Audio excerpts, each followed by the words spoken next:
Have you ever dangled your hand off the side of your bed at night, feeling comforted by the warm lick of your loyal dog? The reassurance that you're not alone, that someone or something is there to protect you. But what if one day you found out it wasn't your dog at all? This is the story of the licked hand. The rain fell in relentless sheets, tapping against the windows like impatient fingers. Lightning illuminated the small house on the edge of town, its worn exterior looking even more fragile under the storm's onslaught. Inside, the old woman sat in her favorite armchair, knitting by the warm glow of a lamp. The television droned in the background, filling the silence with the monotonous voice of the news anchor. Her dog, Max, lay at her feet, his golden fur glowing faintly in the light. He lifted his head occasionally, his ears twitching at the sound of thunder, before settling back down with a sigh. A dangerous convict has escaped from the state penitentiary, the anchor reported. Residents are advised to lock all doors and windows and remain indoors. The man is armed and extremely dangerous. The woman paused, her fingers freezing mid-stitch. She glanced at the TV, her wrinkled face creasing in mild concern. She leaned forward, picked up the remote and turned off the television. People these days, she muttered, shaking her head. Always causing trouble. She stood slowly, her joints protesting, and shuffled to the front door. The locks clicked into place, one by one, as she double-checked them. Next, she moved to the back door, repeating the process. Satisfied, she turned toward the basement. The basement window was always a problem. No matter how much she fiddled with it, it wouldn't latch properly. Rain dripped through the small gap, pooling on the concrete floor. She pushed at the frame, grunting with effort, but it refused to budge. Stupid thing, she muttered, giving up. She wiped her hands on her apron and looked down at Max, who had followed her, tail wagging. Guess I'll have to rely on you to keep us safe, huh? Max barked softly, his tail wagging harder. Good boy. She scratched his head before heading upstairs, Max trotting at her heels. The storm raged on as she climbed into bed. The wind howled, rattling the loose panes of the old house. She sighed, pulling the blankets up to her chin. Max settled down on the floor beside her bed, his head resting on his paws. Good night, Max, she said softly, letting her hand dangle off the side of the bed. She felt his warm tongue lick her fingers, and the gesture brought a small smile to her lips. No matter what, Max was always there for her. Sleep came quickly, but it was restless. A loud thud jolted her awake. Her eyes snapped open, heart hammering in her chest.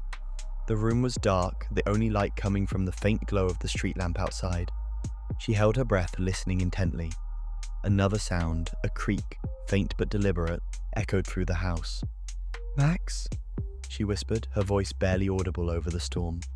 She reached down, her hand trembling slightly. Max licked her fingers, his tongue warm and reassuring. She exhaled, her body relaxing. Good boy, she murmured.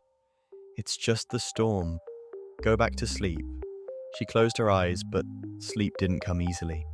Every so often, she thought she heard another sound, a faint shuffle like footsteps or the creak of a door hinge. Each time she reached down and Max's lick comforted her. Morning came slowly, the storm easing into a soft drizzle.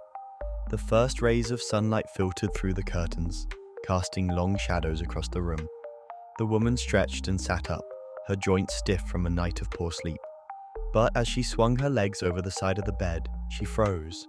A strange smell lingered in the air, sharp, metallic, and nauseating.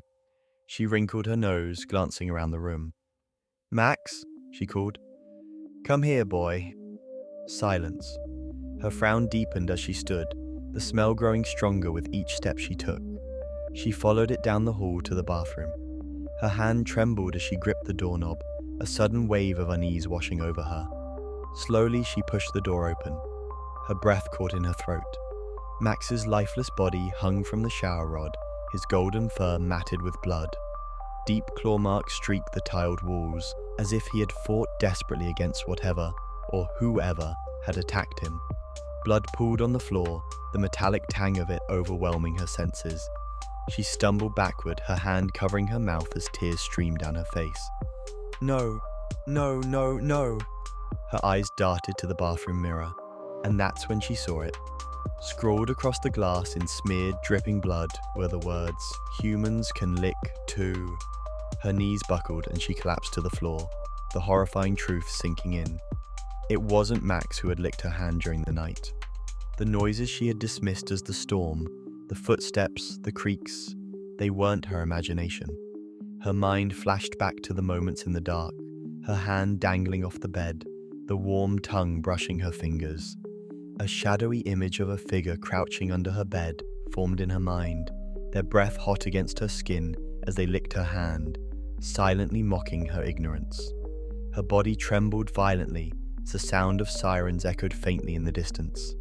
She crawled toward the bedroom window, her shaky fingers pulling back the curtain. The basement window. It was wide open. Outside, the rain had stopped. The house stood silent and still, but the feeling of safety was gone forever. In the far distance, a shadowy figure slipped into the woods, disappearing into the dense trees. The end. Or is it?